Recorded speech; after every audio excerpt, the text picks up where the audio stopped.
wanted, I could be with anyone. You're here with me. You're here with me. You could be around for You could be with anyone, and I could be with anyone. You're here with me. You're here with me. Hey, what's going on, guys? Ooch, ooch, ooch.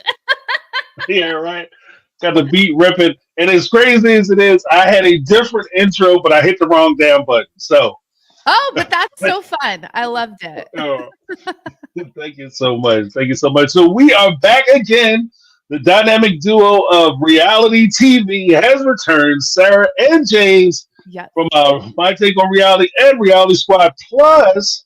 Uh, what is your other channel? It just slipped my mind. Just Oh, that Sarah fast. Spills. Sarah Spills. Thank Yeah. So, yeah, you check those two channels out. Guys, we have a great show planned today. Today, we're going to talk about Sister Wives in our retrospective. So instead of, I know on the thumbnail, I had it posted as us going over season 3, episode 2 and 3. But Sarah contacted me and she said, James. I said, yes. She said, James. I said, yes. She said, James. We're going to have to mix things up, make things a little crazy. So we're going to actually talk about season 3, episode 2, because we got to have the sex talk. And ironically enough, we're going to go right into Forbidden Love, which is the new reality show on TLC. Sarah, I know we talked about it a little bit. How did you feel about it? Okay, so I talked to a few people actually that are podcasters, and they get advanced screenings, which I mean, James, we need to figure out how to get in on that email chain Right. because I was talking to Amy Archer from Little Miss Recap, and she's gonna be recapping Forbidden Love, and I was talking to her early yesterday. And she was like, yeah, because I was like, I've been talking about Forbidden Love for a while. And I was like, I'm so excited. I'm so excited. And she was like, it was all right. So I was like, okay, I need to like manage my expectations that it's not going to be like this like wow thing. I was watching it at work this morning. People are like, what do you do for work, Sarah? Because you always are like, oh, I was watching it at work. I have my iPad set up on my desk. So while I'm like doing data entry, I have my shows playing. But anyways, I'm watching it and I'm like, did they just say beast? Are we talking about bestiality? Right. Like, so this girl's sister calls her husband a terrorist, and then she goes and breaks all of his brother's crap. Like, what? Right.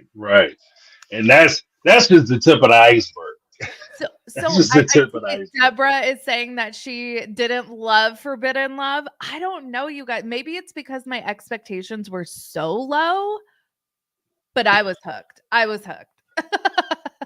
Yeah, right. And Teresa Skinner asks, "Is that the one with the people from different religions?" It absolutely is, and that seems to be a common trope in the whole series. Is that they're finding people who are of different religions. So you have a gentleman who is an Orthodox Jew, and he's in love with and trying to marry a woman who is a Catholic.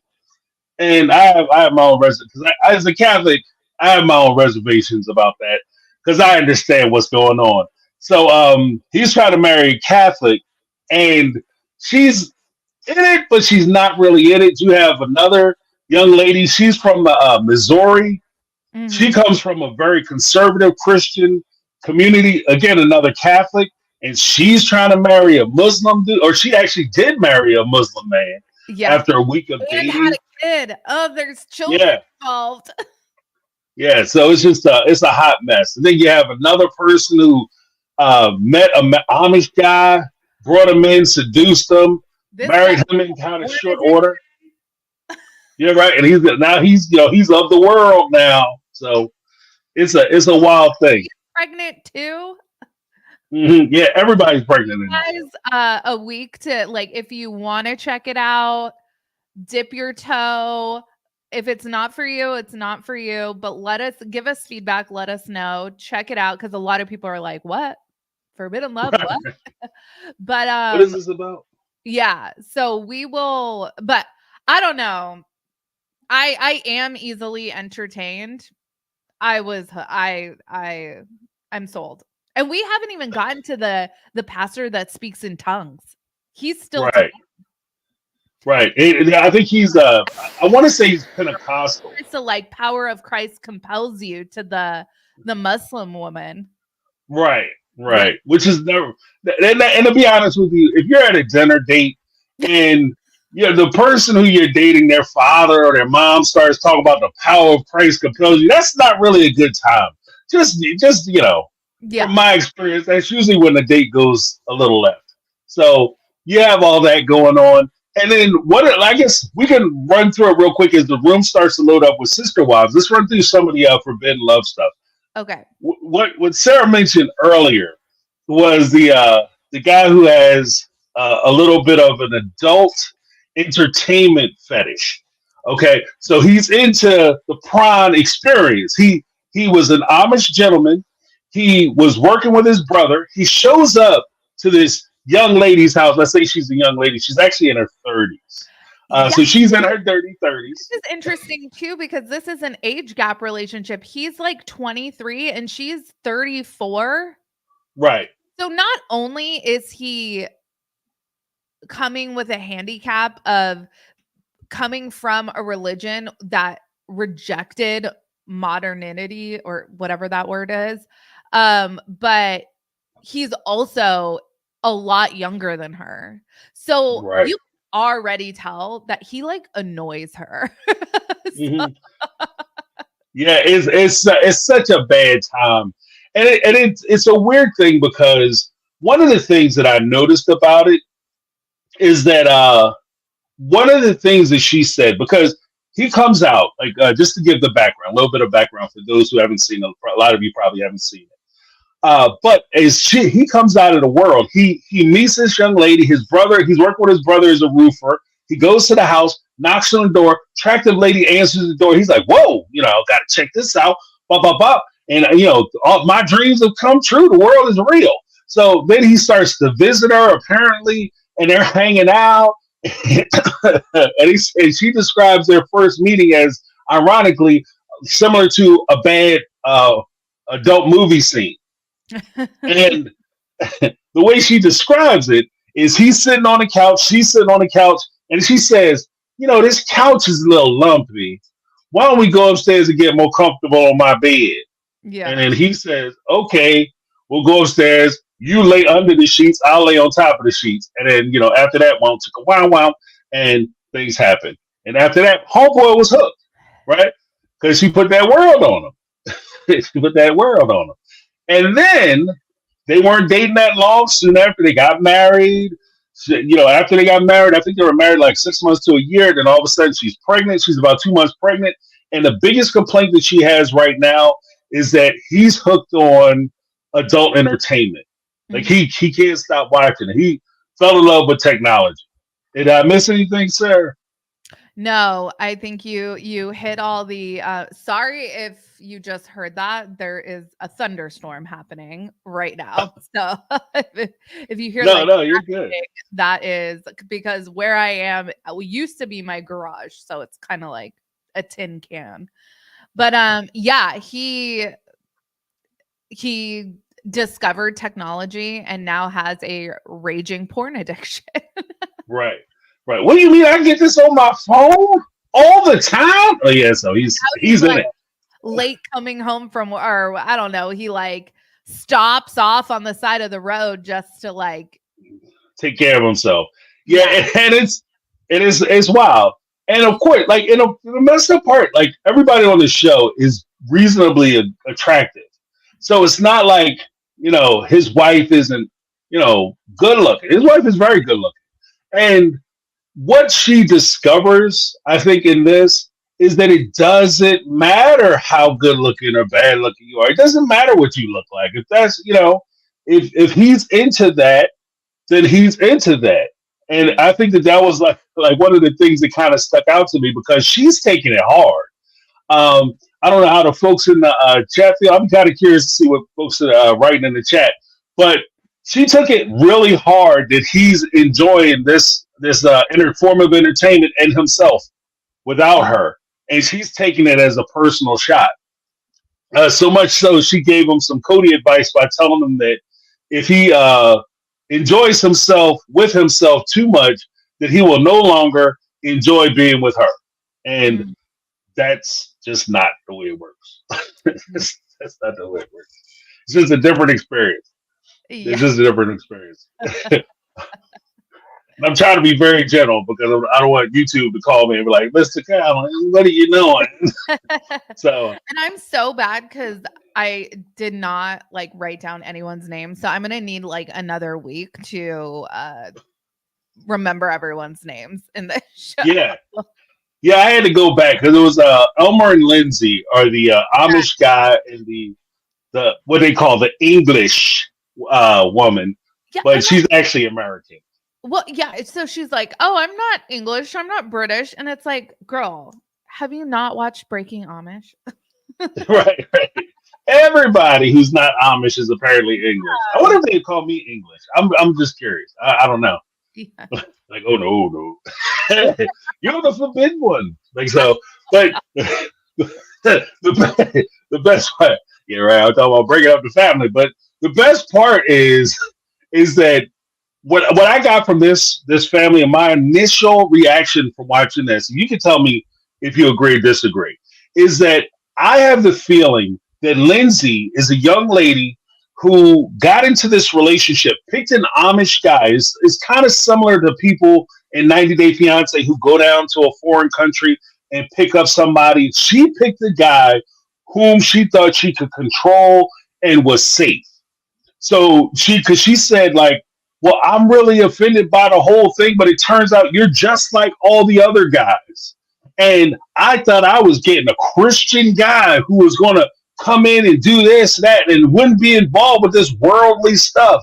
But now you got a little taste of the world and you're just like everybody else. So I think that she's somebody who, unfortunately, the feeling I get is she's somebody who got hurt in the past and maybe she got played dirty by some of the guys she was messing with. She thought she had a guy who was very innocent and she assumed that his situation defined who he was. Right. Not realizing that given opportunity, he would be just like everybody else. What are your thoughts on it? I don't want to go crazy on it.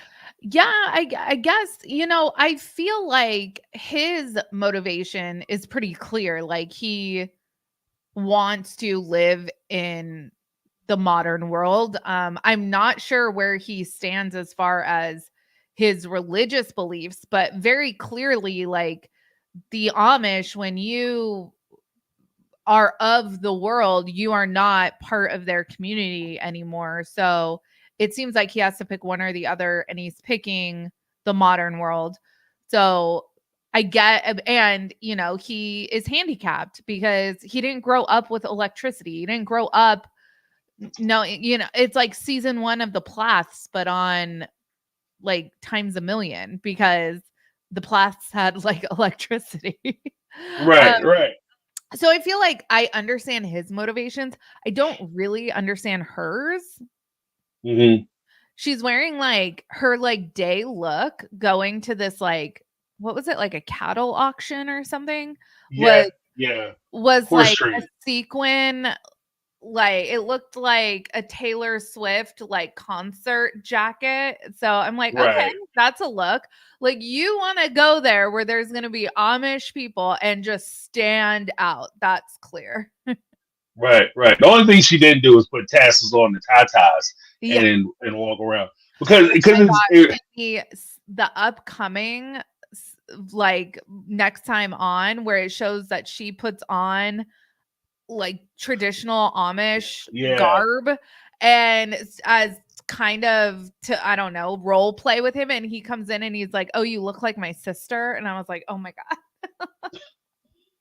yeah. The last thing you want to hear from your loved one. Yeah, you look like my sister. You look like my dad. Like who? My brother's name is Matt. My husband's name is Matt. I never call my husband Matt. I call him Bubs. And so because it's like, that's too weird. Right. So It's too yeah. close. It's too close. especially in the throes of the bourgeois. Like that's never happening. Sorry, bro. Like I had to change my husband's name in my phone to Bubs so that I don't accidentally text my brother something that's meant for my husband. Like I had to do that very early on. Right. It can just make for an awkward Christmas. That's all. It does. It does. Yeah, but and then one of the things that she had also did, like, because one of the sad things that happened during the horse trade was that he actually ran into some of his cousins, and as Sarah had mentioned, he was shunned because he decided to date an English or marry an English woman, a woman outside of his faith and his culture. So nobody in his family will talk to him. He actually walks by one of his cousins, Yeah. and he's like, "Yeah, that's my cousin." And like, like walking by, like she's right here. And he's like, "Yeah, that's my cousin." And clearly she can hear him and she won't even look or acknowledge him as he walks in. He sees his other cousins. As soon as they see him, they walk out the barn. So, I mean, he's really in a position where he has to choose between his family and choose between the person that he's in a relationship with, his wife. Yeah. So it's very sad. From that respect. What did you think about that? Like the diss train, like the I want to ignore my cousins. Hey, family. Yeah. Well, it makes sense. I mean, based off of all the shows I've ever watched about the Amish, like the true believers, the true Amish, they don't believe in like getting, I don't know if it's they don't believe in getting their picture taken, but they reject like cameras and technology, and so they will refuse to appear on camera. So that's why all their faces were blurred. So yeah, that makes sense. And then with the Amish, based off of like when I would watch Breaking Amish, those who associate with people that are shunned will get shunned. So it's like they Right. have to be worried if they're seen like saying hi to Elmer, and that gets back to like, I don't know if it's like a bishop or something, then they could get shunned. Then they'll be out on their ass. Right. Yeah. Oh, you want to hang out? You want to say hi to him? Okay, go over there with your boy. Yeah. That's the way they treat it. Go with your boy. Yeah. Don't let me stop you. Go hang out with your friend. Go live with your friend. So it's jacked up watching that. Then you have speaking of family disturbances, you have Muhammad, who's 31, and Ashley, who's 30.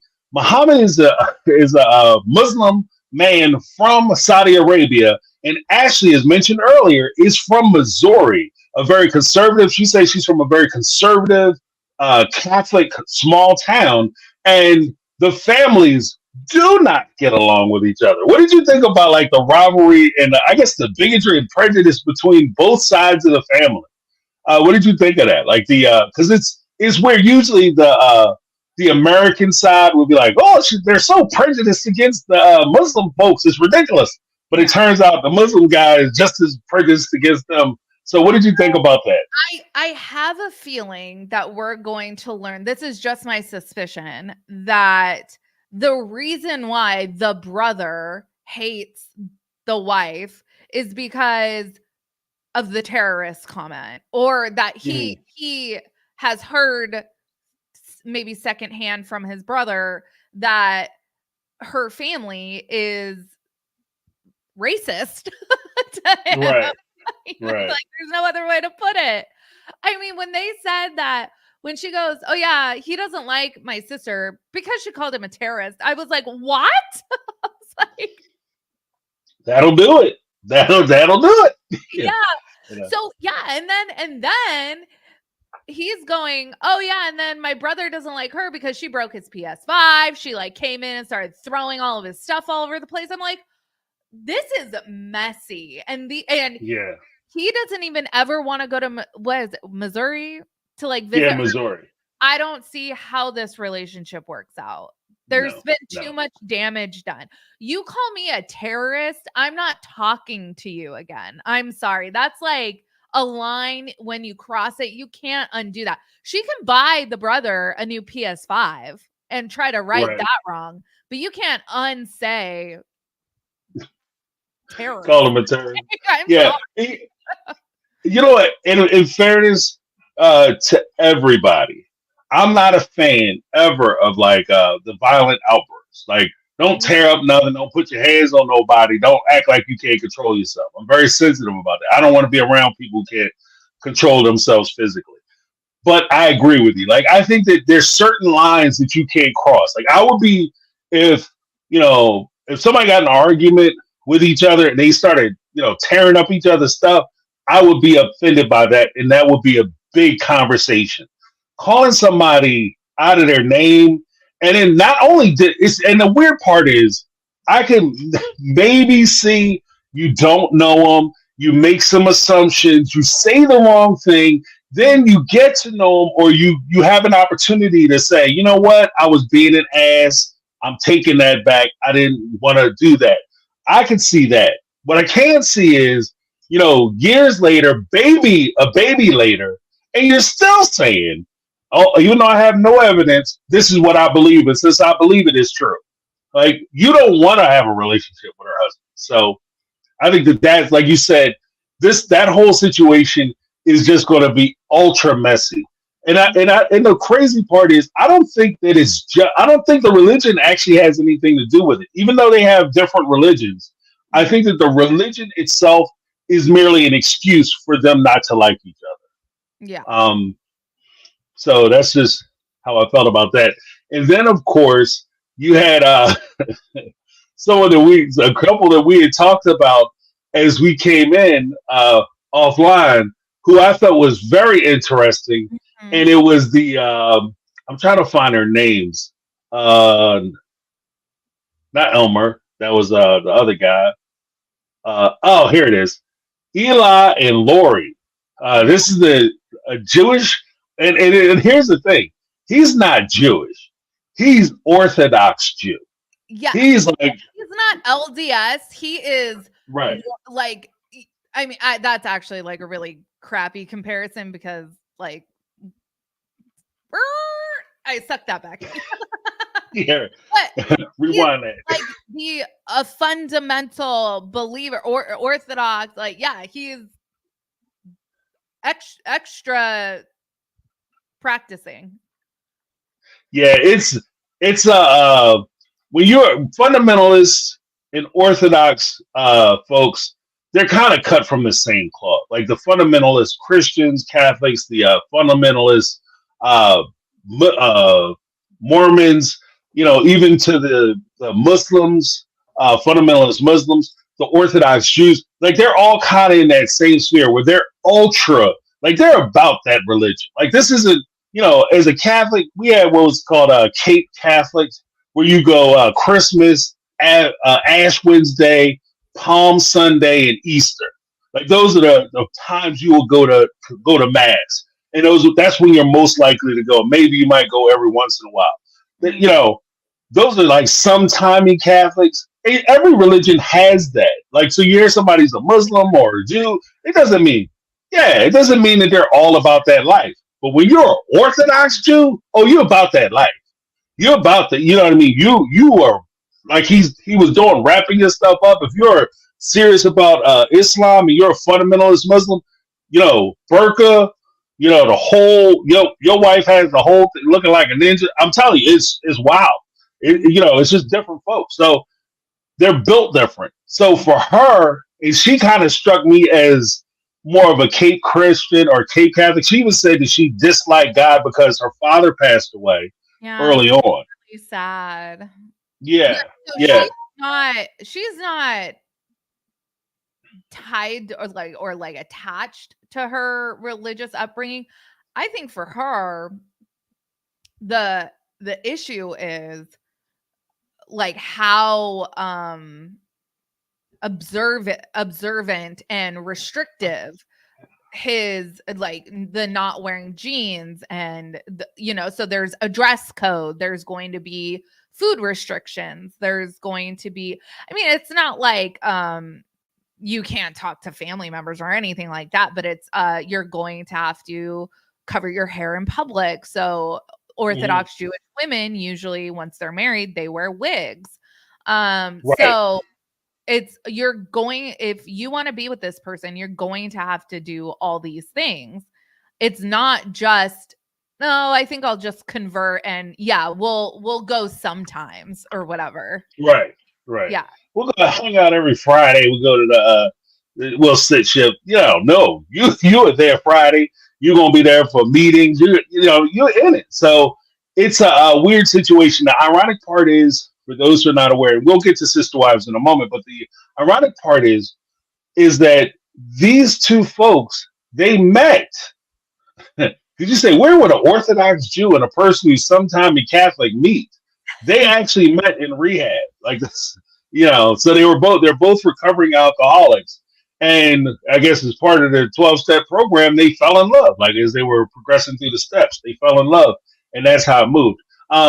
Sarah and I had a conversation, like I said, offline beforehand, and what we had talked about, or what I was saying is that it's very weird because a lot of times in these rehab programs and recovery programs, they discourage any type of relationship because they don't want you. They want you to be focused on your recovery, not focused on, love interests and relationships. And they recognize that any hardship can actually cause relapse. It could cause, knock you right off. So what are your thoughts about that?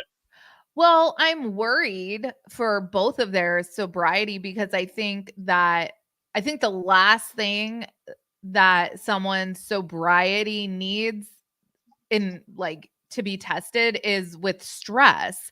And this seems like an incredibly stressful situation for both of them. I mean, Eli grew up this way, so he's kind of like the prodigal son returns. So he's coming home to this. So that is not as stressful for him. I think maybe being orthodox again could be, how long is he going to be able to maintain it long term, because he didn't before. So, and then also what's the girl's name? Sorry. Lori. Lori. So say Lori makes this conversion, especially to Judaism, is a big deal. I think the rabbi that was giving her classes was like, we discourage people from wanting to convert. Like, we only want people to convert that really, really want to be Jewish. That's the thing. They are not just taking any old person. So they're not Scientologists. Yeah.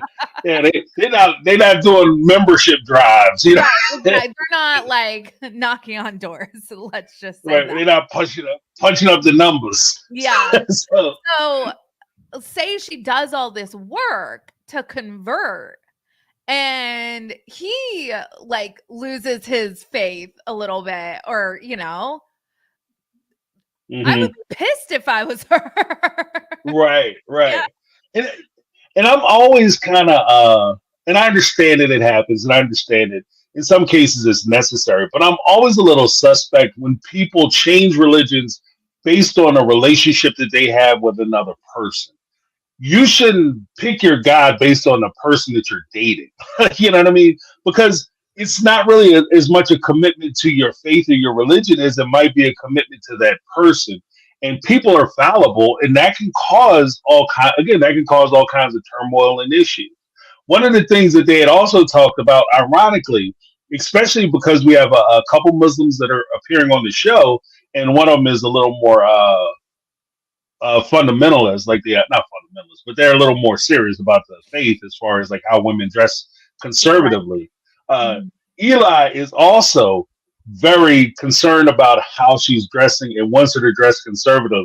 And I thought it was very funny that the very, very, very first image that we have of this young lady, Lori, as we are introduced to the character of Eli and Lori, is her walking into his apartment complex wearing a pair of yoga pants, and they catch her from the back end. I didn't even see her face. I just thought it was a person walking, wow, this is kind of a weird cut scene that all of a sudden they just going right to the booty do and, taking a picture of somebody's dump truck as they walking down the street. That's a little invasive, but as it turns out, this is his girlfriend. So I'm sure that's going to be a huge issue because she's I get the feeling that she's not ashamed at all of her body. and she put a lot of work into it, and she wants to show the work off. Did you did you see that, or did you catch any of that?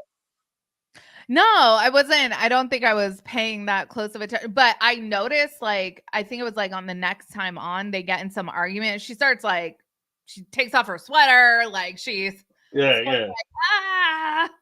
yeah. She does typical. Oh, you want to see some? Oh, sucker, you want to see some? Oh, you upset with what I got on? How about this?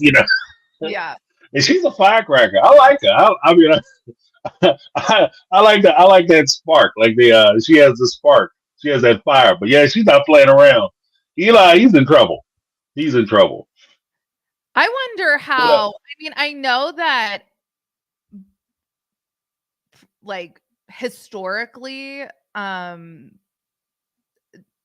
Judaism used to not allow for tattoos, but then obviously, like, post like World War II, they've like obviously had to like make adjustments for that in their religion. But Eli is like very tatted up. So I found that to be interesting. Like, when he deviated from his faith, he really like overcorrected. Right. He stepped out. And she even made that reference too by saying that she had no idea that he was of that faith, because when she saw him, he is so heavily tattooed. And then I guess the fact that where they met, she probably made assumptions, ironically so, incorrectly put, but she made assumptions based on the fact of where they met, that surely he wouldn't do that. But yeah, homeboy was getting it in. So, I mean, I'm kind of curious to see how this turns out. So we'll keep it down. And did you have any other thoughts on it before we move into Sister Wives? No, I really liked it. I give it a shot. If you don't like it, whatever. It is what it is. But I find it fascinating. There's so many layers, especially was it Muhammad, or was it what was his name? Mohammed.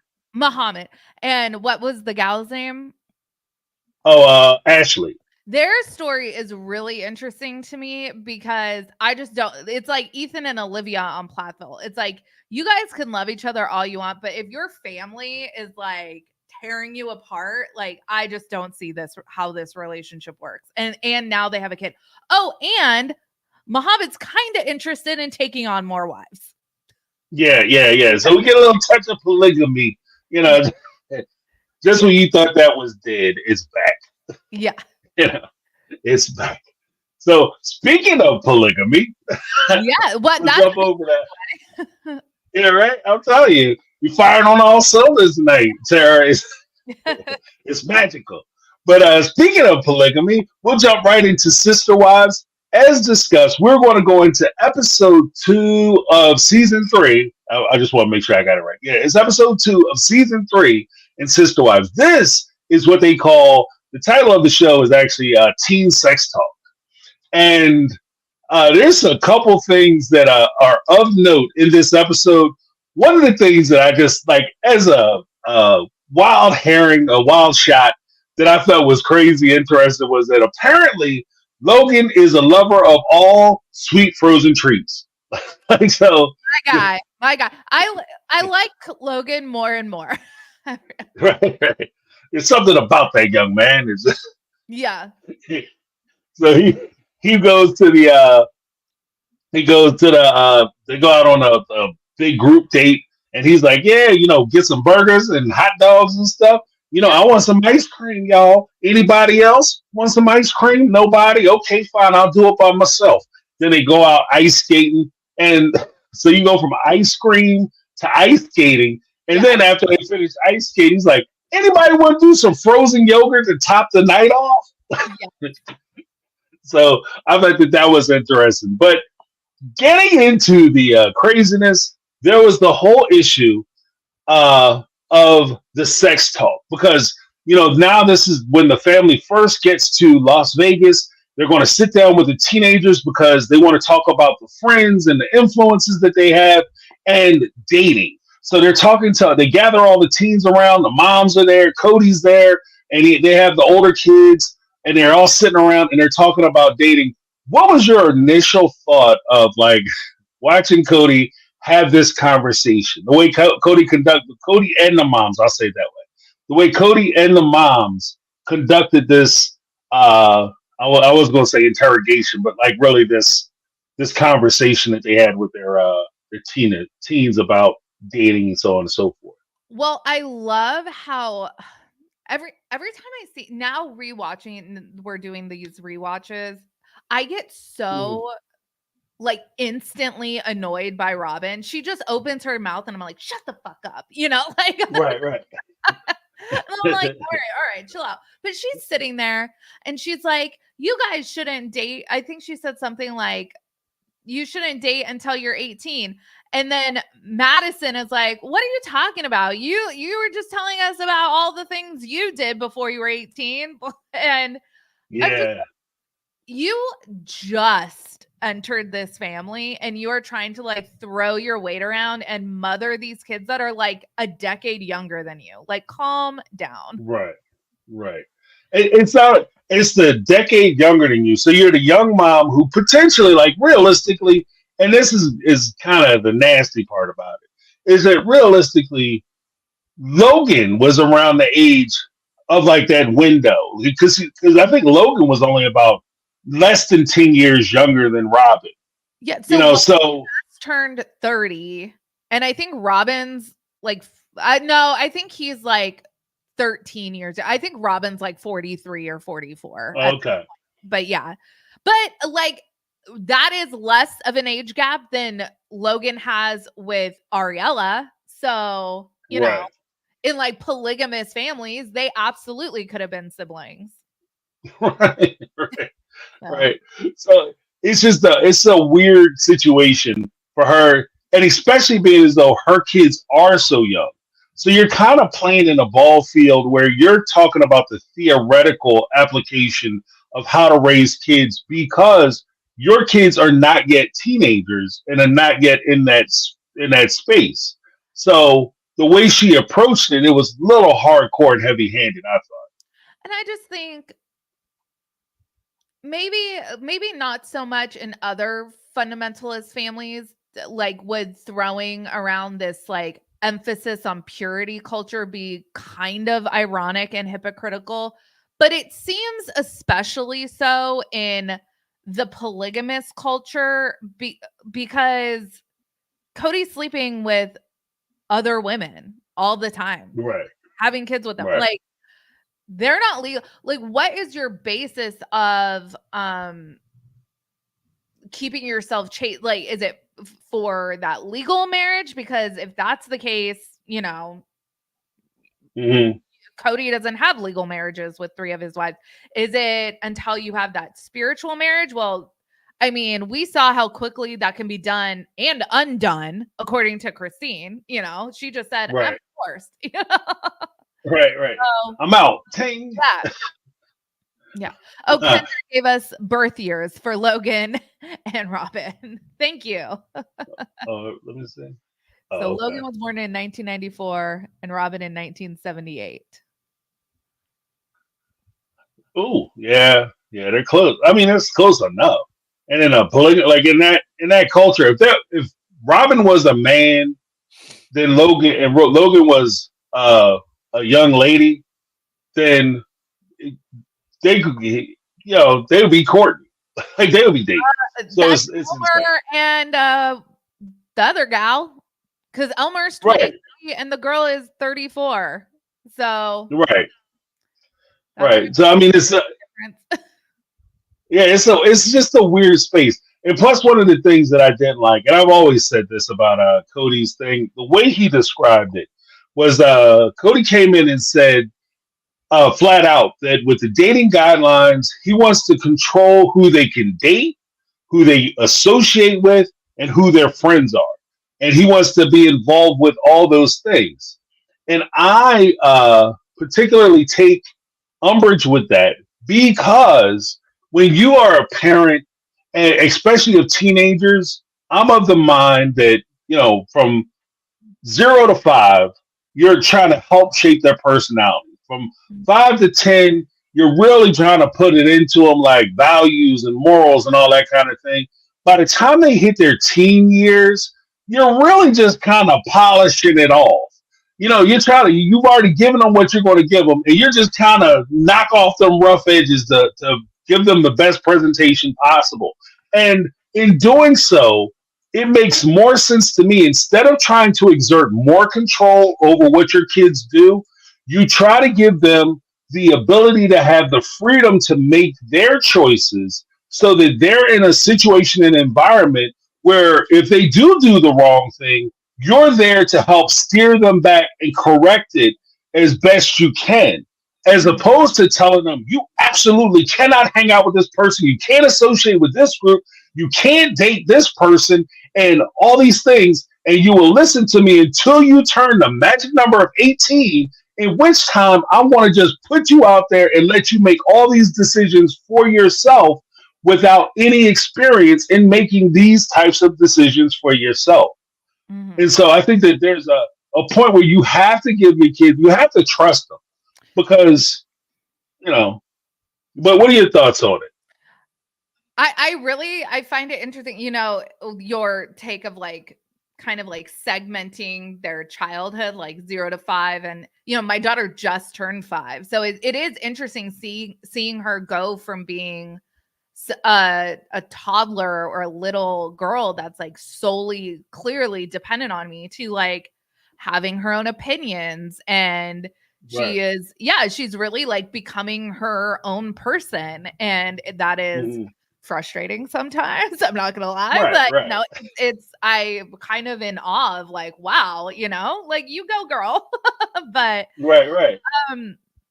It's I feel like back in the day, these early seasons, I feel like the parents for the most part were so much more open-minded and willing to an extent.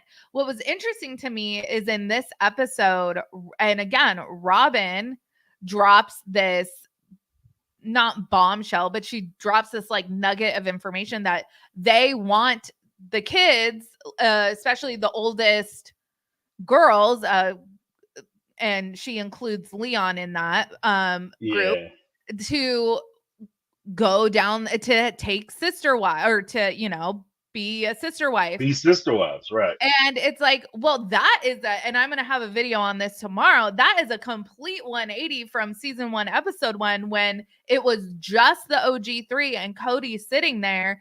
They were saying they don't care if their kids follow their religion or have no religion at all. That's exactly what Mary said. And Cody says he hopes that they marry for love and all blah, blah, blah. Right. And now all of a sudden, Robin gets a little bit pregnant by Cody, and she thinks that she can have this big say or this influence. And then, almost as if I took this as almost as if to appease Cody, Christine chimes in when all of them used to echo they want their kids to follow their own paths. Christine chimes in oh yeah, if they don't choose polygamy, I'll think that we failed or we did it wrong. Well, you guys did do it wrong, or maybe you did it exactly how it was destined to happen, because well, you know what? Because when they started going into that, and I want to be very honest, when they started going into the whole, well, I want them to have sister wives, and if they don't do it, I feel like I failed. And especially on the tail end of Cody saying that he wants to control who they associate with, who their friends are, who they date, so on and so forth. All I kept hearing and echoing in the back of my mind was culty. It's culty for you to sit there and say that your kids have to follow in your guidelines, in your footsteps, and they have to do what you want them to do and live their lives the way you prescribe. And in order for you to accomplish that, you're going to cut them off from everything else because you don't want them to have other influences. And this is also based off of the video or the conversations we had a week ago, 2 weeks ago, where we were talking about the issue where they wanted to bring them into the other church for the youth group. Right. And then all of a sudden, we can't have the influence of the evil ones like they were doing like stripper poles at the Janelle's like, at the I want tabernacle. 15 boys like smoking pot after school. Like if they're off at hanging out at a church, like I don't really care. Mm. Like whatever. Like Right, right. Again, you have to give them the ability and the freedom to be able to make these decisions for themselves. Because I said it last night, and I'll say it again. When push comes down to shove, as a young man, okay, I'm saying that when guys talk to these young ladies and they talking to them about crazy stuff and trying to negatively influence them to do things, we don't do it in front of the parents. Like we just, you know what I mean? So the fact that you think you're controlling them, you're not controlling anything because when the guys are in the locker room and they're giving them bad advice about like how to protect themselves when it comes to, safe sexual activity, so on and so forth, and they're giving that bad advice. If you don't give your kid that good advice, then there'll be 10 guys who are standing there ready to give them horrible advice that's going to change their lives forever. So you have to give them the freedom and autonomy to be able to make their own decisions, and you have to give them the space to be able and the ability to do it, to exercise that muscle. Otherwise, you're setting them up for failure. But what were you saying? No, I completely agree with you. And I'm reading the chat here, just, people echoing what we were saying about this, just complete. I think it's really interesting, like back in such a short period of time, like Robin is the one who balks the hardest at the kids attending this church that's not their church. And then all of a sudden now we really hope that at least the oldest girls, and again, Leon was included in that. So I apologize for the awkwardness of the misgender. Yeah. I apologize. But anyways, all of a sudden it's not, I hope my kids choose their own path. It's, I hope they choose this path that Robin is leading. Mm-hmm. Yeah, and that's actually the weird part about it too, because like you said earlier on in the first episode of first season, and I'll give it I'll give it that disclaimer. But in the first part of the season, it did seem like Cody and the family were all about the kids having choices, and then we could blame Robin because of her influence and her pressure on Cody and pushing the family towards trying to push the kids into choosing this type of lifestyle. Or, and this is the disclaimer part, the family was lying.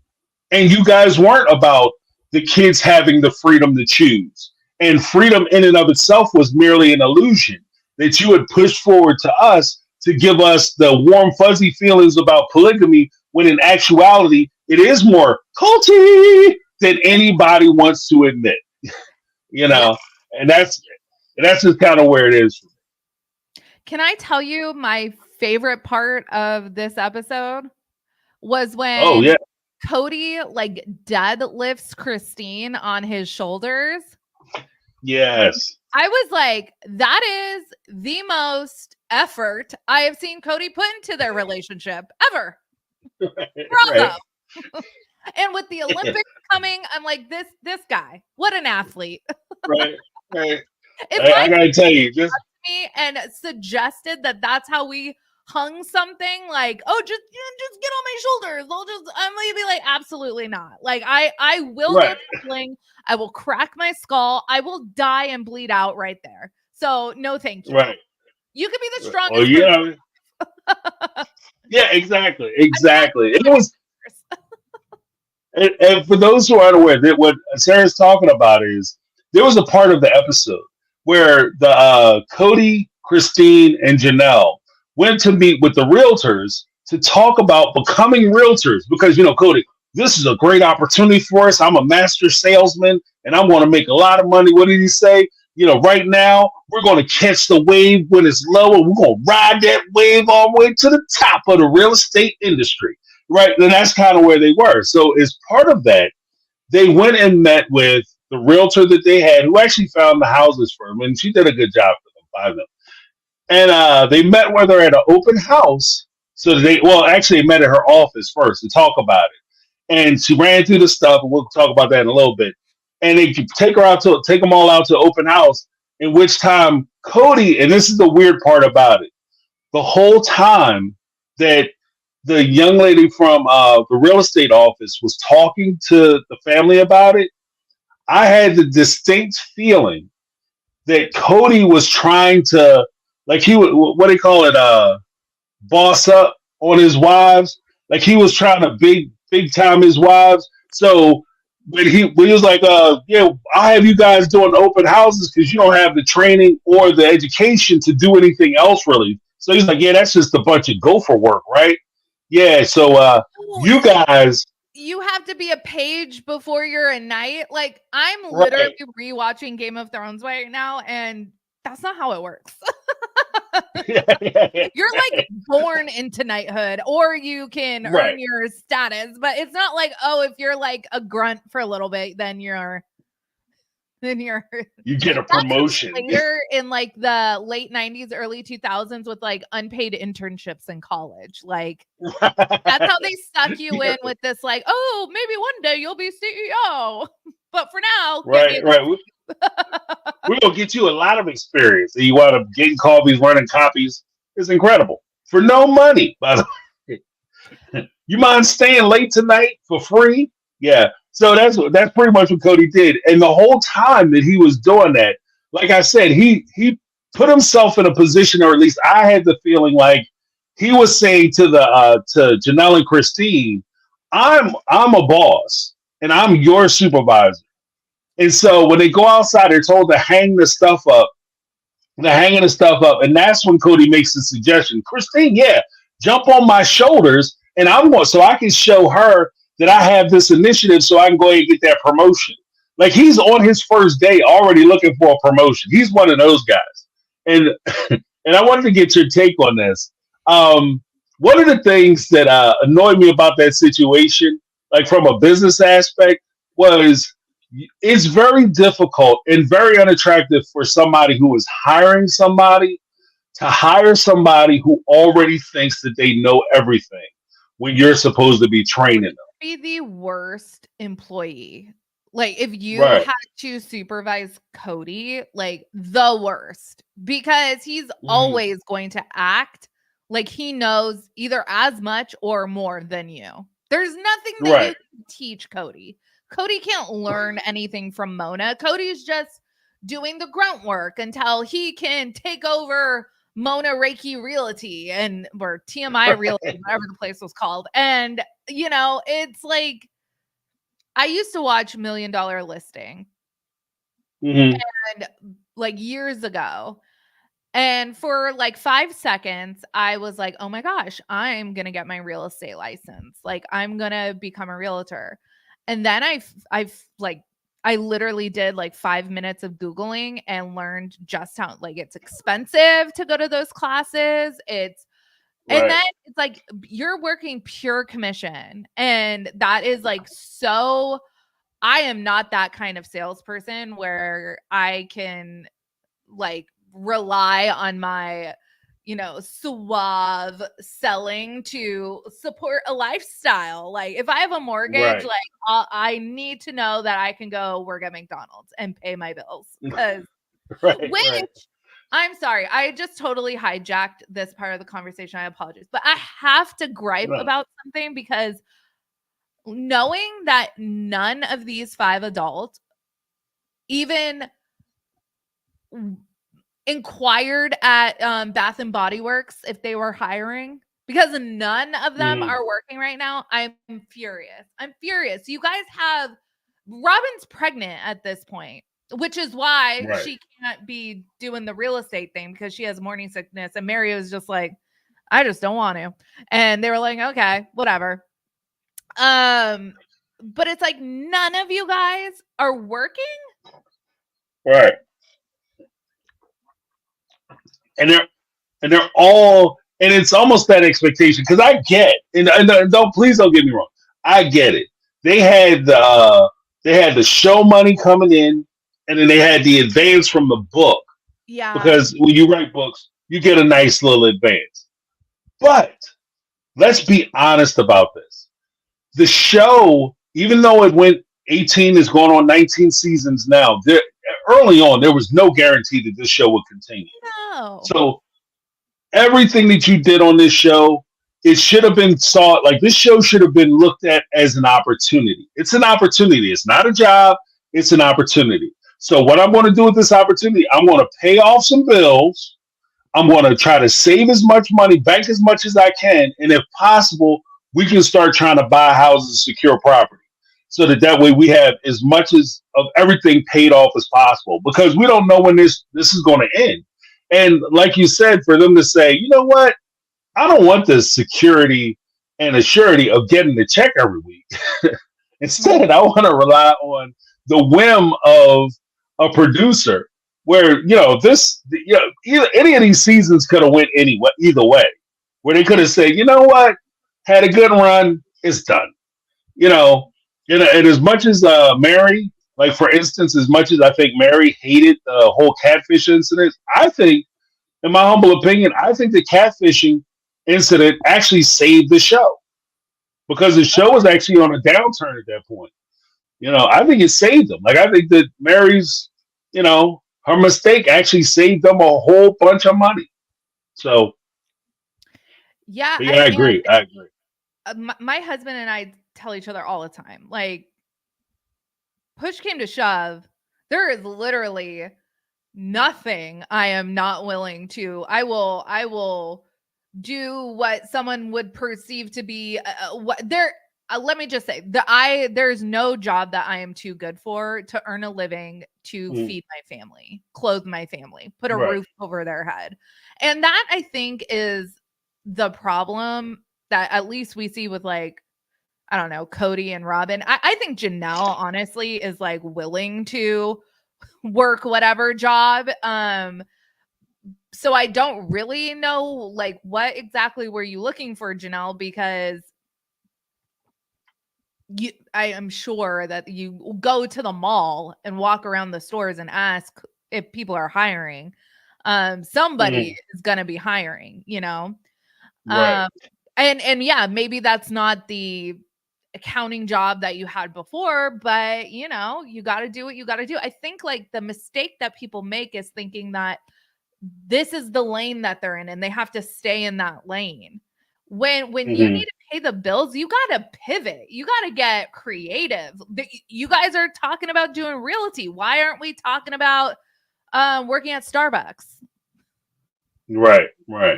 Well, because even with because I think I agree with that. I think that ultimately there's a fixation with getting hooked on the sexy as opposed to focusing on the survival. So you could have the sexy job with the sexy business cards and the office and the secretary or the administrator, as it were, or you could have food on the table and a consistent paycheck coming in, which I get. And I think that ultimately the weird part is that as we're watching them, and especially as we're watching them, knowing that they're struggling, it's not just like you guys are chasing down, like, look, if I can get hooked into this real estate gig and I can do this really good, I can hit it really hard, then we can make a ton of money. And I just need a window to be able to do that. Okay, that's one thing. But the way that you lived your life and the way that you set yourselves up, you have at that time, you had 16 children, one on the way. So it's a lot of responsibility. And this is where so many people who are outside of the polygamy circles look at these and say, you have too many kids. Because those kids, as wonderful as they are, because their Brown family kids are awesome. Like, they don't have any convicts. They don't have any, they statistically, they're off the charts, right? But at the end of the day, it's a lot of them. That's a lot of responsibility. I'm like Janelle. Like you said, I'm like Janelle. When Robin was standing there talking about, I'm pregnant, I'd had tears in my eyes too. Like, how the hell are we doing pregnant? And that's why I was like, fuck, man. Like, yeah, are you serious? Yeah. And it's like, okay, pardon these kids for not being super jazzed, one, to know that their dad is out doing it with another woman that's not their mom. I am sorry, I don't care how normalized you make polygamy, that's still a hard pill to swallow. I don't know under what circumstance that would be like, oh, no big deal. It's okay. And he come back and got the I mean, it is what it is, and I think that that's one of the challenges because even as they talk about it in whether it's in the book or they talk about it on the other interviews or they talk about it on the couch, and they try to dress it up as though it was like, oh no, we're all a family and we're loving each other. This is great. It's wonderful.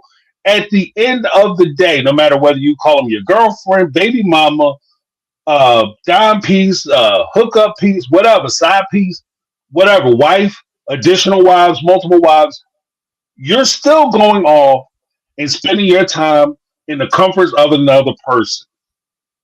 That's what it is. So while you're doing that, you can't help but to, as Cody said, you can't help but to hurt somebody's feelings. Somebody's feelings always going to be hurt. And I don't think that it's something that you get over or get past. I don't think it's initially your feelings get hurt and a couple years go by and everything is gravy. I think that each time this happens, there'll be a new pain inflicted, a new injury inflicted, where your wife or the plural person or whatever who's sitting in that situation, whether it's polygamy or polygyny, that person is going to be hurt every time. They're going to find a new pain. Maybe it's on their birthday. Maybe it's a holiday. Maybe it's, something. Hey, I went to work. The boss told me I had a great day, and you want to come home, and the only thing you want to do is share with your partner about this awesome day you had at work. But it's not your night, so you got to wait 2 days. And it's that little stuff that I think breaks a lot of it.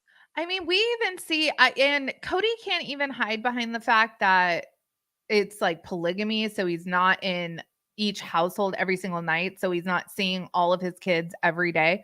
But we see this with the Duggars, and they had 19 kids. Mm-hmm. Jim, Bob, and Michelle were not parenting all 19 kids. The older kids were parenting the younger kids. Right. So when you have these mega-sized families, that is a huge issue. The kids are raising the kids, and it's beyond what like a sibling would do. Like, you help gives baths, you watch your sister so your parents can, do some work or whatever.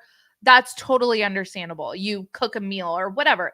But if you are literally the sole provider, making sure like your siblings stay alive, that's a problem. And that's what's happened. Right. That's what was happening with the Browns. That's what happened with the Duggars. It happened with the Plaths. And it just seems to be like a really common theme. Right. And it's cool. And there's a huge difference. Let's not get it twisted. Like Sarah said, there's a huge difference between you watching your brother and sister and, you're sitting there basically watching TV with them, or you're making food that you're also going to eat. That's a big difference, as opposed to in some of these situations where these kids are basically doing everything for their siblings that a parent would do, everything except for, say, going to a parent-teacher conference. Anything other than that, signing off on parent-teacher slips and permission forms, they can't do that. But they're doing everything else. And that's a lot of pressure to put on a child and a young person. Is responsibility that they shouldn't have, especially when you take into account Mr. Culpability and being responsible for your actions. You made these kids. These kids are your responsibility, not Logan's, not Aspen's, not McKelty's, or whoever, the nanny or whatever. These are your responsibilities. And it's your responsibility to make, like you said, to make sure that your kids are provided for in a way that they can flourish, and they get, not just the protection and you tell them that I'm controlling your life, but other than that, go see your brothers and sisters because they need to had their diapers changed. Like, it's crazy. Yeah. And, it's so funny because, like, just fast forwarding into the rewatch future, when they have that polygamy debate, I think that's in season 6. And someone in the audience like asks Cody, like, how can you possibly be a father to like all these kids? And I think it was like Janelle or Mary or one of them said, you know, he is as good of a dad as any of us ever had as a dad. And it's like, okay, so you guys had shitty dads. Right. It's relative. It's not that he's a good parent. It's just not as bad as the parent or your experience. I mean, And I think that's a big part of it. You grew up with your stepdad as your dad, and which is totally fine. I'm not shitting on stepdads, but he kept you guys in a different state. So you weren't seeing him every day. And, these kids aren't seeing Cody every day. Right. I think that's a very cogent point in the sense that she didn't see her stepdad every day, but she was very close to her stepdad. And I'm not putting any shade on their relationship. I'm just merely saying that when you grow up with a thing, that thing can become normalized, and you think that that's the way that thing should always be. Mm-hmm. And there are better ways to do that same thing. For instance, when Cody, he excised his 3 wives and he was left with Robin, and he was doing the day-to-day with your younger kids. Are you saying that you wish Cody would go away for a few days and not be there to tuck your kids in, walk them down to the bus stop, ask them how their day went? Are you saying that you don't like those things? Because I bet you do. Mm-hmm. And that's all that most people, when we sit here and talk about it from this respect, that's the position that we take. We're not saying that you can't have, as many kids as you can handle. We're just saying that I don't like to see kids being ignored. I don't like to see kids being neglected. I don't like to see kids being deprived of having that close relationship with the people who they look to for guidance, for care, for nurturing, for shelter, the people who are supposed to protect them. And if you don't have that, and this is one of the things I was saying earlier, kind of tag on to the thing I was saying earlier, if you don't have that close relationship with your kids, then somebody else will. If you're not taking the time to spend with your kids, making sure that they're okay mentally, physically, all their needs are being met, somebody else is going to step into that void and take your place. And some of the people who step into that void are not going to have your kids' best interest at heart when they do it. And that's part of the issue, I think. When we talk about I talked about the whole issue of troubled youth as at-risk youth that Mary was saying that she likes to work with. I came to the epiphany yesterday that the at-risk part of it goes both ways. They're at risk of becoming delinquents and making bad choices, but they're also at risk because these are the kids that get targeted by people who want to be predators and take advantage of your kids. So if you're not there taking care of your kids, you're putting your kids at risk. And this is in a home where you have both parents. But if those parents aren't taking time to be with their kids, take care of their kids, nurture their kids, hey, how was your day at school today? You're not doing that because you don't have the time, then somebody else will. And I think that's in line with what we're saying. I agree. But I'll crawl off my soapbox. We like you up there, Jake. Don't worry. Fall down and break my ankles. But what did you think about what Madison saying? Because when they went out on the group date, it seems like I understand that the polygamy kids are of interest. So Madison was being asked some questions, and she was giving. I love Madison. I love young Madison because young Maddie put it where the ghost could get it. Like homegirl will tell you what she's thinking, and with no shame and no fear. She was fearless. Maddie is like my favorite Maddie. Right. Because she just tell you like it is. She didn't care. She was like, "Look, this is what I think. Here's my observation." Like you said earlier, when she busted out Robin. Oh, Robin was talking about how she was with a whole bunch of men. And Cody tries to clean it up. No. She dated these guys once. I was like, so you think, Cody? Yeah. But Madison, when she was asked about the whole dating thing, she, in the group date, she said, "This is not a group date at all. This is not a date." And each one of the kids took turns in saying that they have explored physical interactions with kids, nothing like crazy, but they were kissing, hugging, that kind of thing. What did you think about like their positions on that? Like, did you find it interesting that like Madison? Oh, it was all of Janelle's kids too, like Madison, Logan, and who is the other one? Oh, I guess it was Aspen. Yeah. Yeah, Aspen. And But they were then all like, "Yeah, we kissed." at this time, Leon is a snitch. And I think she was gathering up all that intel and running back and telling Mary. Right. You ain't gonna believe what they doing, whores. Like, My apologies. no, it's okay. But I agree with that. I think that Leon was diamond out. And then one of the sad things, because I see the sadness in Leon's eyes, is there was Yes. Oh, James, you got muted. okay. There you go. I'm back. Yeah. Sorry about that, guys. Having all kinds of criminals in the house. But I saw a sadness in Leon's eyes, and she was as they were talking about like, being kissed.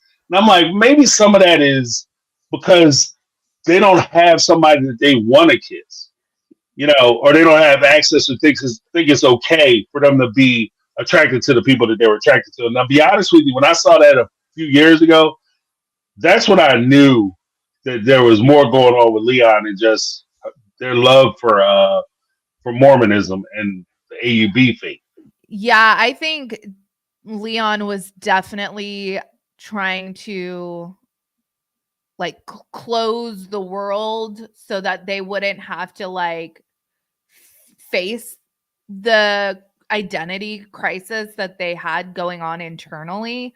I don't know. I'm purely speculating. But it is really interesting in these rewatches how pro polygamy Leon was and where none of the other kids. What was really interesting is on this group gathering friend outing, Logan didn't like immediately poo-poo polygamy the way like Madison. Like Madison has been a hard no since day one. Right. Aspen's like, yeah, I'm pretty sure I'm never gonna want to do it. But Logan's like, maybe I'll think about that in 5 years. Right. That's interesting. Yeah, you know what? And that's one of the things that, again, one of the things I liked about Madison as well was that she was very much in touch with who she was. Madison and Aspen. They were like, Aspen was kind of playing around with it a little bit, and she would kind of be a little more. She wasn't as hardcore as Madison was. But in both cases, they were quick to say, "Look, I don't think I can deal with the jealousy. I don't want to sit there and wonder what my husband is doing." Maddie took it a step further and said, "Oh, if my husband was out trying to date somebody else, I'd be tearing the whole crib up. Like there wouldn't be a good stick of furniture in the house." Like, so she was very, very clear about her opposition to it. And I think that in itself, because I saw when she first said it, she was standing in a room with Robin, and the look on Robin's face when she said it pretty much told me volumes about where Robin was and where Madison was. And I appreciated the fact that Madison probably knew where Robin was. And despite that, she still stood her ground and said her mind and her piece. And she was comfortable in her own skin and recognized her own limitations and saying, "This is something I can't do. I can't do it. I will be miserable trying." And I respect the hell out of that. Yeah. Yep, me too. But we had the part where it was I guess even with Robin talking about like Madison out and Robin about all the guys she dated. I thought it was kind of interesting that Robin was outed about dating all these guys and her interaction with the guys, and being as though she was pregnant prior to being married. She was doing more with these guys than just, hugging and holding hands. Mm-hmm. So Robin do you think Robin had more of that fear of, I don't want you to experience what I experienced, or do you just think it was a form of control with Honestly, like, I think it was a control thing. her? I think Robin, what I'm gathering now during these rewatches is that Robin came in and systematically undid the entire fabric that this family was Right. built upon. Like their core values, Robin undid. Mm-hmm. And because their core values was just family, if we're to take what they said at face value, which I don't think we always can. But Right. I do think that Cody, and just from like hearing what Ben has said on like his TikTok and stuff, I think Cody very much always wanted his family to be together. Mm-hmm. And I think Robin saw that as a threat, and she worked really hard to undo like any kind of good favor that Cody's kids had in his eyes. So, oh, your kids are wanting to go to this other church youth group. That's bad. That's dangerous. Like, what are you talking about? Like, your kids, like, if they don't want to live polygamy, like, what's that about? You know? And and she's making Cody paranoid, where I don't think Cody was paranoid before. Now it, Right. Right. especially like, because I guess we'll talk about episode 3 next week, but with the whole when she's like 5 minutes pregnant and they can't find like a heartbeat, and I get like spotting is scary, but if they didn't tell you to go to the emergency room and they just like scheduled you an appointment, they obviously did not think that it was Right. a Right. pressing matter. And it is very common to not be able to find the heartbeat that early on in a pregnancy on those Mm. Doppler things. That happened to me when I was pregnant with my son, and I didn't flip my shit in a couch interview like months later when Solomon's probably already been born by this time and they're both crying in the couch interview. It's like, stop it. Just stop it. Right. Everything's always like the most dramatic thing possible with Robin. Like, this is your 4th pregnancy. You're like 31-ish at this time, 32 maybe. Mm-hmm. And like, I like, don't make something a problem until it's a problem. Right. Right.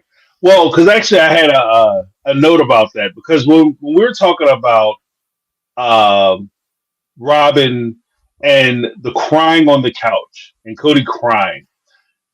Now, I don't want to be the guy who's sitting there saying, "Yeah, men shouldn't cry." Like that's ridiculous. Like I'm not that guy. You know, it's healthy to cry. There's nothing wrong with that. If something moves you to cry, you should cry, Mm-hmm. right? So I'm not shaming him for crying. But what I will say is, like you said, we understand the production value of it. So when they're having this couch conversation about, Robin perhaps spotting, and there's a possibility that she may have lost the baby because they can't find the heartbeat. And this is, it's going to be so traumatic if we lose our first child together. And we're going through it. They already know while they're sitting on the couch that the baby is fine and everything is okay. And he's crying. He's crying. Eyes, watered out. He's crying, and they're all emotional on the couch. What bothered me about that particular scene was as he's talking about it, there's 3 points. As he's talking about it, one, we can't forget that Christine underwent 2 miscarriages. One, the last one, almost killed her. Yeah. And when he was talking about it on the couch, the first time, not a tear, not eyes dry as hell.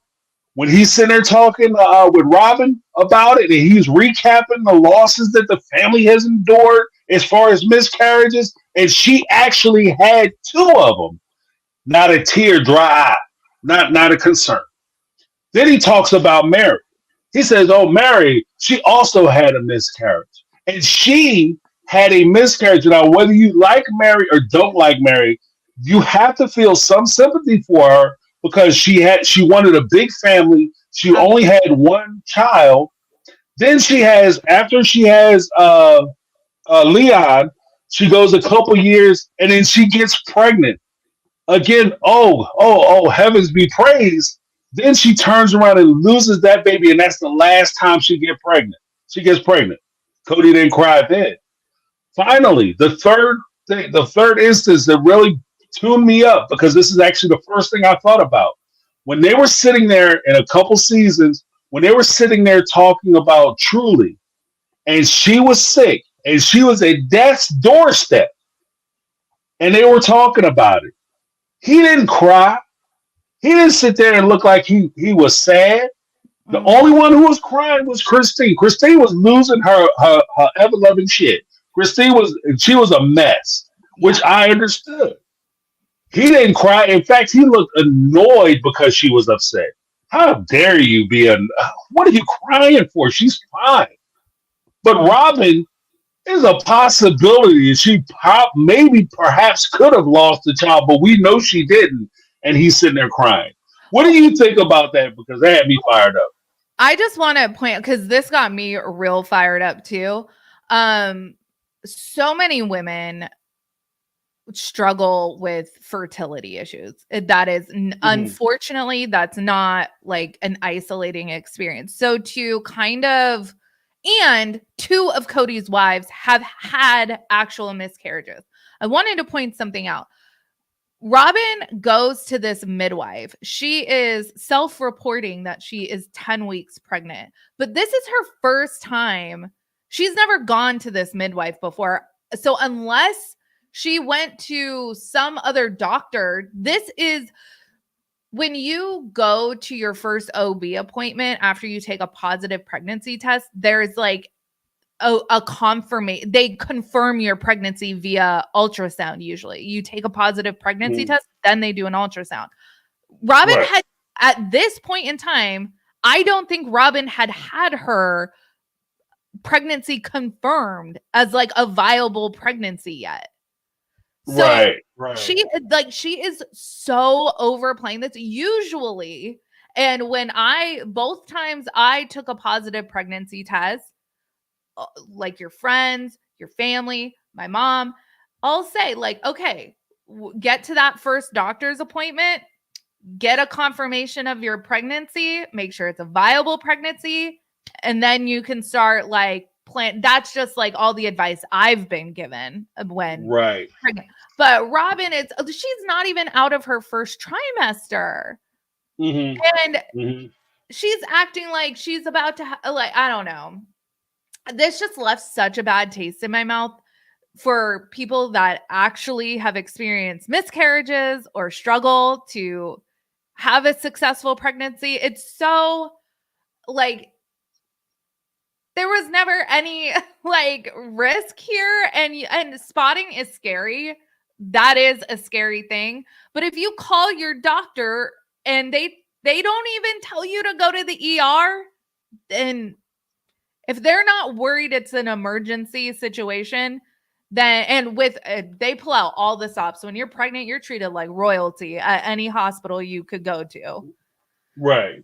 Yeah. No, and here's because every now and again I have to slide into Dark James, Dark Conspiracy James. Here we go. I like Dark Conspiracy James. Hey, I try to keep him at bay, but every now he slips. Let him out, James. Let him out. But what I thought, and again, I have no proof of this, but this is just something that ran through my mind. When I was watching this, one thing occurred to me, because Robin has a history of usurping other sister wives' stories, taking it, reconditioning it, and using it for her own gain and for her own emphasis in the show. As I was watching her talk about this miscarriage, I was thinking to myself, she realized, and she had experienced that when Christine had mentioned in the first season that she had a miscarriage, she had an uptick in her popularity and a lot of sympathy poured into for her, because it's not an uncommon thing for people to lose children. I've always held that When you're a pregnant person, having children is that so much happens in that 9 months. It's crazy. It's incredible how Yeah. much development happens. It's mind blowing. It's Right? truly You a go two cells. miracle. Like the miracle of life is a miracle, and bringing a pregnancy to fruition is a miracle because it doesn't Right. always And happen. You know? right. And everybody's surviving. You know what I mean? Yeah. It's the craziest thing ever. But Yeah. with all that being said, I'm watching Robin and she's sitting there telling this story. Part of me is sitting there saying, is she taking Christine's story and turning it on herself so that Yes. she can garner sympathy from the fans? Is this a bullshit storyline that she and Cody have invented to try to get us to feel bad and feel sympathy for her? And she's trying to, oh, it worked for her, so let me try some of that magic. You know, and so and thinking of that, and if this is actually true, I got to tell you that I think that that's utterly disgusting.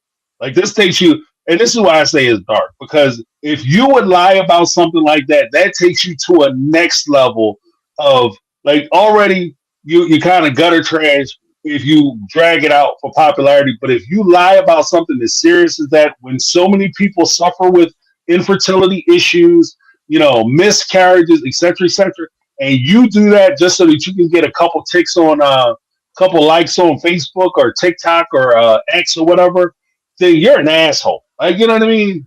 Like, you're a royal asshole. So I saw that and I was like, is this what they doing? Because even Cody, like, you don't There's cry for an anybody.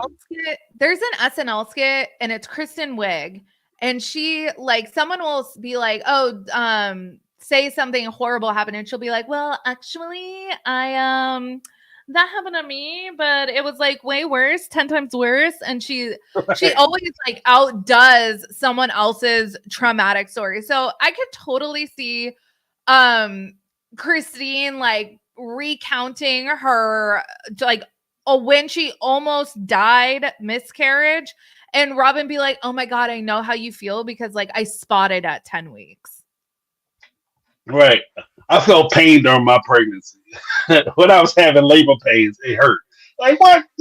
And She you know what? And didn't get smacked by Mary or Christine. right. The back of truck over you.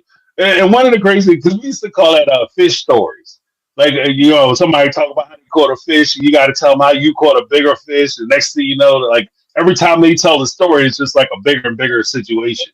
Exactly. And then it's You like, know? so by the time Cody and Robin get to, so what actually happens is this is Robin's first prenatal appointment. This is them confirming her pregnancy. Mhm. Pretty run-of-the-mill stuff. Yeah, you do get that, you know, like anxiety pit, like just to confirm the heartbeat and all of that. You can take a positive pregnancy test and there can be no heartbeat from jump, you know? Like it's Right. and so they have to tell you like all those things are in place, and you do get that like, oh my gosh, fingers crossed. But Robin turns it into all of a sudden this very normal run-of-the-mill prenatal appointment. By the time her and Cody get to the couch to recount the story, it's like this life or death moment that they're Right. remembering. It's unbelievable. Right. And that's why Cody is like crying. It's like they have turned this into such a story in their heads. Right. You won't believe it. And tell them about the ninjas. Tell them about the ninjas. Yes, the ninjas when they attack. Like, what the shit? Like, it's To walk to crazy. school uphill both ways, and it snowed Right. every day. You know, it's like, wow, that sounds horrible. Right. Where were you at? Alaska or something? No, I was in Florida. Oh my God. And it Someone snowed said every if day. Christine went to Tennessee, Robin would have gone to 11 C. Yeah. Where's it? Oh man. Well, because that's one of the things that always kind of bothered me. Oh, here we go. If Christine went to Tennessee, Robin would have gone to 11. But that's one of the things that always bothered me, like kind of that comparison that they did.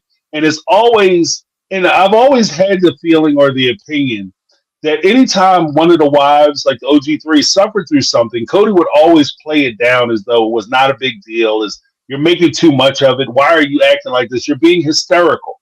But then the same or similar situation happens with Robin, and then all of a sudden it's, oh, I have to be by her side. And even as I put it together, when Truly was born, again, this is a birth where where Christine has already had a miscarriage and is almost passed away during the time when she had that miscarriage.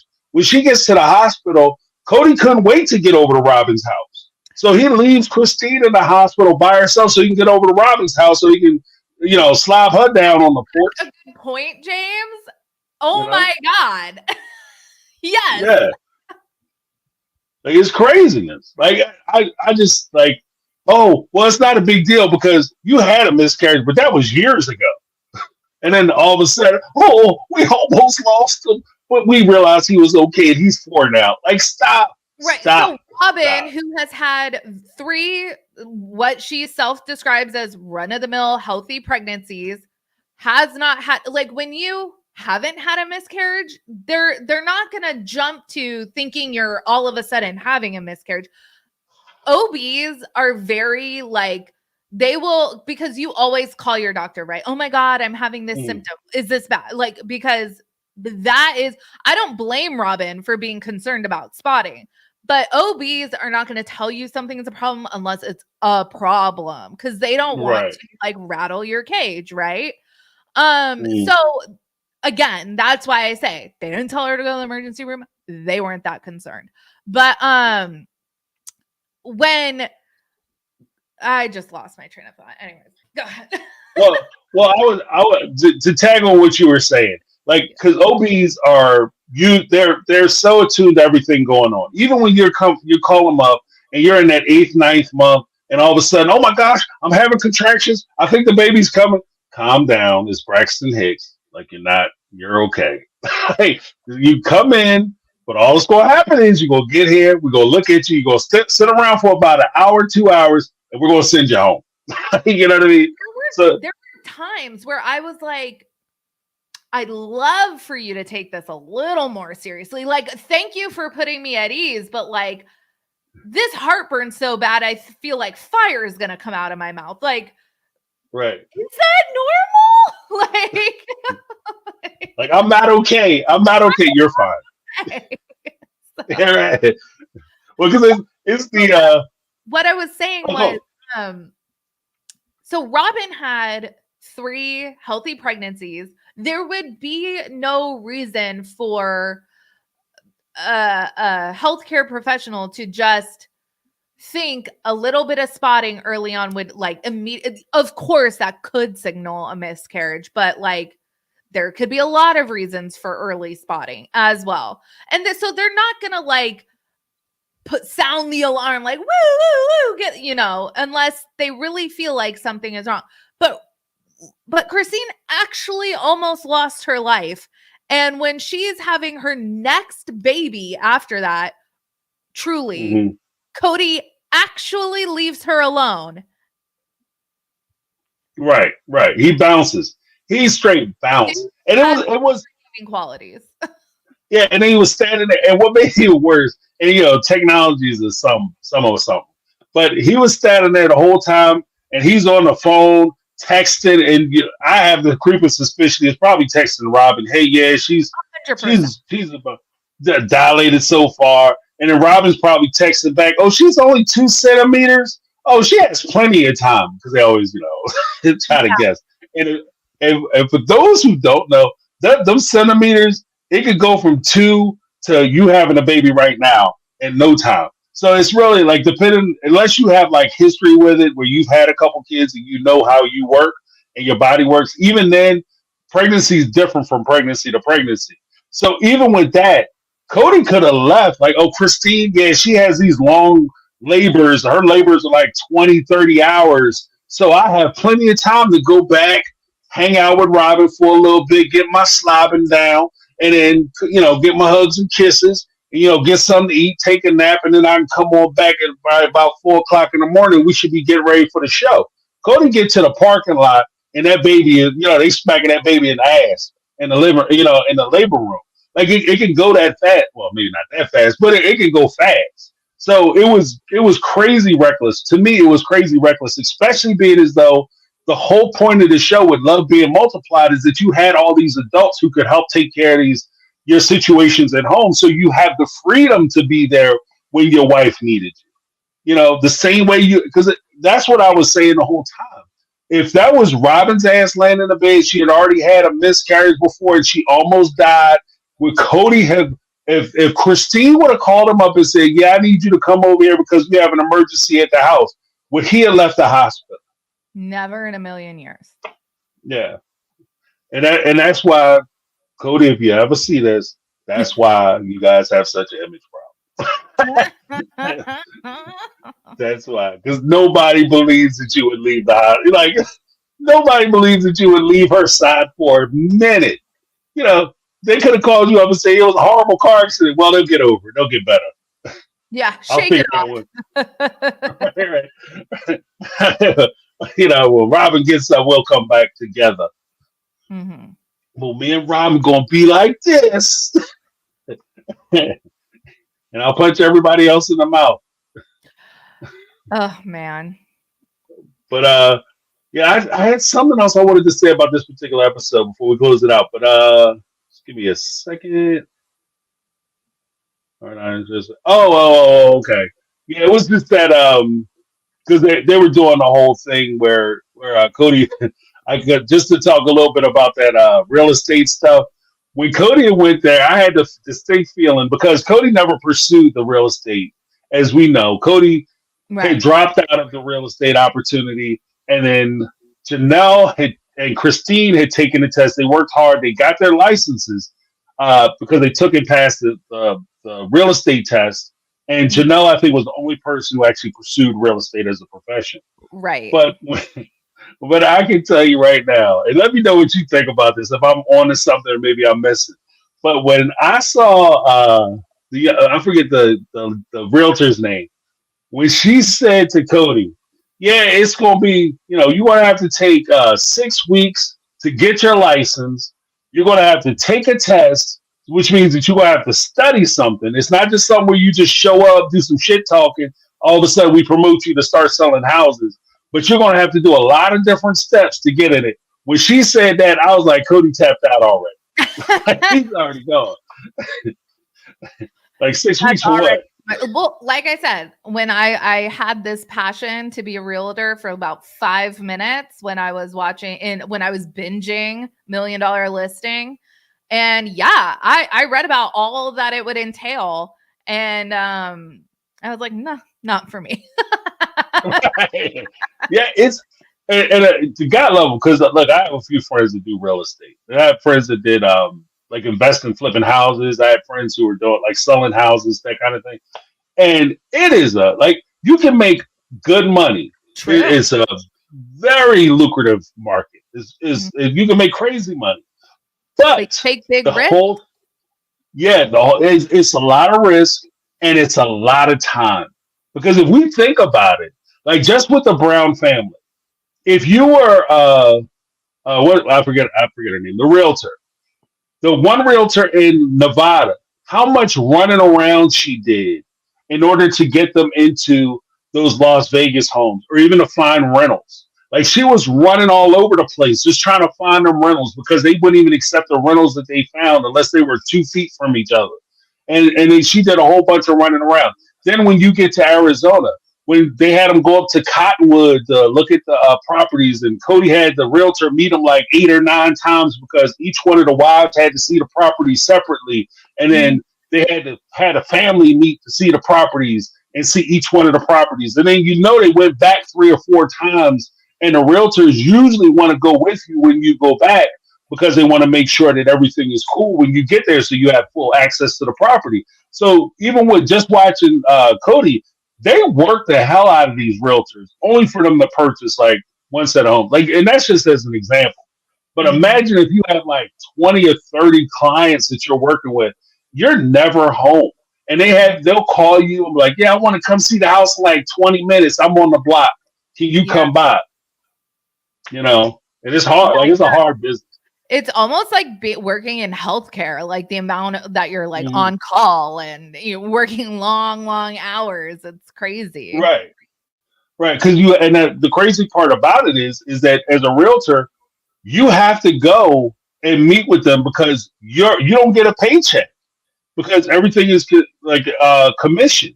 So when they want to meet you, you have to go meet with them so that you could look at a house. And the worst part is if you're ever going to buy a house, this is my personal thing. What I usually tell folks, I even started telling my kids now, when you buy a house, get pre-qualified so that way when you walk into, you can find a house that you can afford off the rip. You know where your price, what kind of money you're working with before you even go see your first house. Right.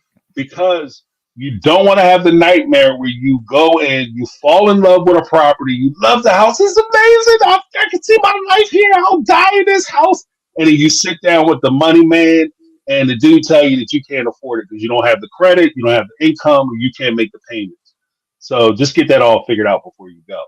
But, you know, it's like these folks, I don't know. They would drive me crazy. Oh my gosh. Yeah.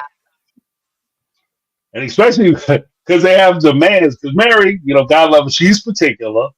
And then, of course, Robin, she got to have the biggest house out of all of them. So if you find her the perfect house, but her house is smaller than, say, Christine's, especially Christine's. I don't know. She had a hate on for Christine. But if her house was smaller than Christine's house, now you back looking for another house for Robin. So it's just, I don't know. It's crazy. Yeah. Nope. This is I got pre-approved and knew my budget and my limits and stayed within that. I didn't even want to see anything over my budget. Yeah, that's what I tell them. That's bad. Yeah, what were you saying? Oh, I was gonna say that's the best advice I was ever given when my husband and honestly, like my husband and I, we saw exactly 2 wedding venues, picked one. We're not like when they went shopping for furniture and he said that he and Christine were similarly suited as far as shopping. That's how I am. Me and my husband, we drove past a house and then saw this house and we were like, yeah, why not? Like we weren't gonna, and yeah, don't even show me anything over my budget because I don't want to fall in love with something that I cannot afford. Right. And you know what? And just as a kind of my thing that, like I said, I've been talking to my kids about it. They're not even in a position to buy a house, so I'm trying to get them early. But that's good. usually, yeah, just trying to get them in the mindset for it. But when you go, what I told them was, when you go, say you get qualified for $300,000-$400,000 or $100,000, right? Just because you're qualified for a certain amount of money doesn't mean you have to spend that amount of money. True. So ideally, tell them like knock off 20%. You start there. You start looking around. If you can't find something that I like in that price range, you come back to me, and then we'll talk about maybe increasing your authority. But I'm not going to give you 100% authority. And when you do your negotiations, you tell them like put a bid in. Always put in a bid, where it's reasonably lower than what they're asking or whatever. But put in a bid that's reasonable, and don't tell your guy that, oh yeah, you put it in for this amount, but don't worry, if they reject it, I have more money that I have access to. No, that's the bid. You work with that. And and if I really like the house, they come back and they reject it, then maybe I'll put some more on it. But that's what you got. Make it happen. If you want the commission, make it happen. That's how I do. But yeah, but I watch them and I don't really see a lot of that financial planning, I'll say, with some of the things that they're doing. No. Financial planning, who is she? They don't know her. Yeah, you're right. Cody was like, I'm not trying to take on no more sister wives. Financial planning, what? I'm done with sister wives. Robin's all I need, and she's handling all the money. But it neither one of you seem very happy. Y'all, everybody's photograph, they always look miserable. So Yeah, and that's the saddest thing because it's kind of that point where you got exactly what you wanted. You know what I mean? Out of everything that you said, like everything that you said you wanted, it always came off that you wanted to have her, you wanted to have her all to yourself. You have it now, and you're still not happy, and you're still miserable. You know, so it just goes to show you, like sometimes you just don't know what you want. You're yeah. mad at you're mad at everybody. And the worst part is, I kind of get the because I'm gonna have a video coming out talking about Janelle with her new purchase. Go ahead, girl. Proud of you. Oh, yeah, her Um, land purchase. yeah, big land. She rolling, she balling. But Yeah. even with that, I can see a scenario where they hear about Janelle making this purchase, and it's not that they're mad because Robin. I don't think is mad because Janelle's not coming by banging the hell out of her husband. I think she's just mad because Janelle moved on, and she might be in a better situation and have access to a level of happiness that she doesn't have, or just the fact that Janelle might have a smile on her face. Like I think that might bother her more than even the success that Janelle is going to have as far as that property is concerned. And that's just Yep. weird to me. Like you know, so. But Yep. that's what I had as far as the that episode was concerned. Did you have anything that you wanted to add as far as that episode was concerned? Any observations or anything? One of the things I noticed about myself is that I enjoy the kid-centered episodes so much. But at the same time, we are constantly railing on the fact that these kids are exploited and they're not paid. But so Mm-hmm. I have this internal struggle. I'm like, oh my gosh, this was such a wholesome episode seeing these kids go out with their friends and talk about just their parents crazy lifestyle. And I enjoyed it Right. so much. Seeing Logan even acting like a dad at the who's down for some frozen yogurt Yeah, dad jokes. never not be a dad. Logan with the dad jokes. Come on, guys. How about you, Tom, Frank? You guys down with this? Let's get a piece. Yeah. I mean, I think that they're I like the kids because I think the kids give a good insight. Uh Yeah, I think the kids give a good insight into the family. I appreciate the honesty of the couch. Like we kind of talked about it yesterday because Janelle had said something during her celebrity section of the book where she was talking about like how they sit on the couch and there's an opportunity for them to be honest about their feelings. And I've taken a position that the couch also gave the kids a voice because watching Cody when he interacts with the kids, it's so often he overruns and overrides their positions. So they'll come out and God love them. They'll be making some damn good points, and that's what I like. I tell my kids all the time, we can talk about anything as long as if you come to me and you disagree with something I say, if you have a good point, I'll listen to you all day. I mean, we can talk about it, we can discuss, listen to somebody, absolutely do this because it's imperative, but we'll talk all day. We can talk all day. But Cody doesn't necessarily listen to his kids. Like even with them saying like having a conversation about going to the different faiths thing. He was like, look, we're done talking about it because you guys don't agree with it. And we'll come back when you guys agree with it. And I think that them having the show and then more importantly having access to the couch, it gave them a voice. And I think that's what I enjoyed seeing about their episodes because they seem to bring a truth to the show. Like I think that the parents, you guys ought to give them. You need to cut these kids a check because they actually added to the authenticity of the show because they were so honest with their opinions. Yes. So, again, Cody, Robin, Mary Janelle, Christine, if you guys ever see this, please cut them kids a check because you owe them some money. You owe them some back pay. For sure. They're critical to your success. But that's what I had. Thank you guys so much. Did you have anything else that you wanted to add before I cut it off? No, I'll be having a video come out either tomorrow or Wednesday. I'm not sure yet, but yeah. Thank Yeah, you to I'm our gonna have some mods. videos coming. Mods are always Yeah, wonderful. Yeah. no, absolutely. I was about to do that. Like, I'm gonna have some videos coming out. I got to start doing some more. Get back on my short form videos. So I'll be dropping some of those this week. But I'll also, like Sarah just started to do, I want to make sure we give a huge shout out to the mods. Let me do something special for you guys. Where's Ooh. it at? Got something for you guys. For the mods, here you go. Appreciate you guys taking care of us, holding us down in the chat because it can be a little taxing trying to, have the conversation online as well as go back and see what's going on in the chat box. So you guys are doing us a huge solid. So Yeah. for me, I have Lizzie B, and I didn't see Rochelle J in. I hope she's okay. I didn't see her last night either. But Lizzie B, thank you so much. Who are your mods tonight? I have B Cat. I have think I saw Kendra. Sarcasm Yes. is in here.